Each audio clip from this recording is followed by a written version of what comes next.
her introductory statements at Tuesday's January 6 board hearing, Representative Liz Cheney had a dull message: Donald Trump doesn't get to play the accidental hoodwink with regards to his job in the approach and mob at the U.S. Capitol.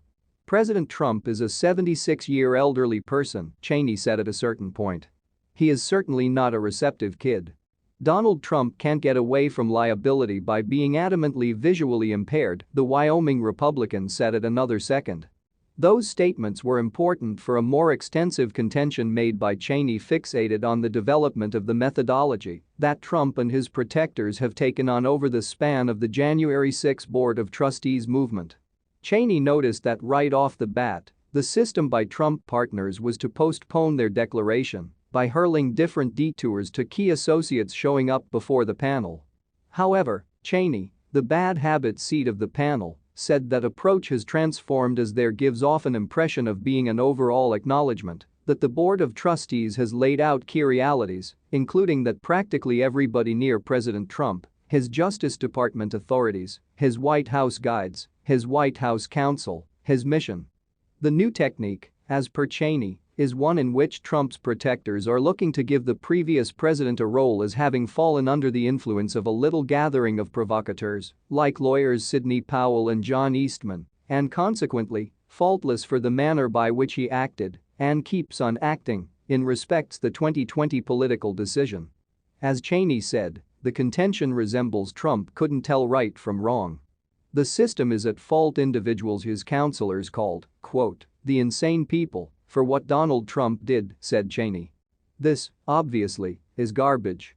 That is a captivating change in procedure that Cheney illustrated. Particularly for somebody who, more than any other person who has at any point held the Oval Office, demanded he was exclusively in control and had all out and finish power to do anything he desired. At the point when gotten some information about the huge number of opening inside his State Department, Trump answered this way on Fox News: "You will scarcely believe, the one that matters is me. I'm the one in particular that is important, on the grounds that with regards to it, that is the thing the strategy will be. That's what you've seen it emphatically.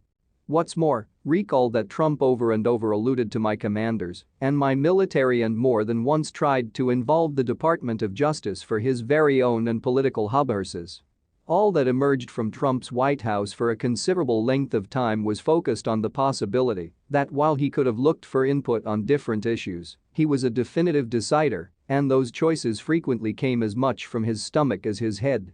Which, obviously, makes the endeavor to give Trump a role as enthralled of a gathering of crackpots heading into January 6 unadulterated bunk.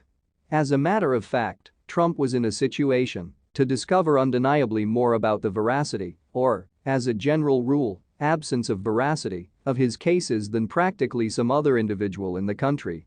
As our examination has shown, Donald Trump approached more nitty-gritty and explicit data showing that the political decision was not really taken than practically some other American, said Cheney. Very much like every other person in our country, he is answerable for his own decisions and his own decisions. That is all there is to it, not too far off. Trump was a man who demanded he be in unadulterated control of each and every choice made by his White House.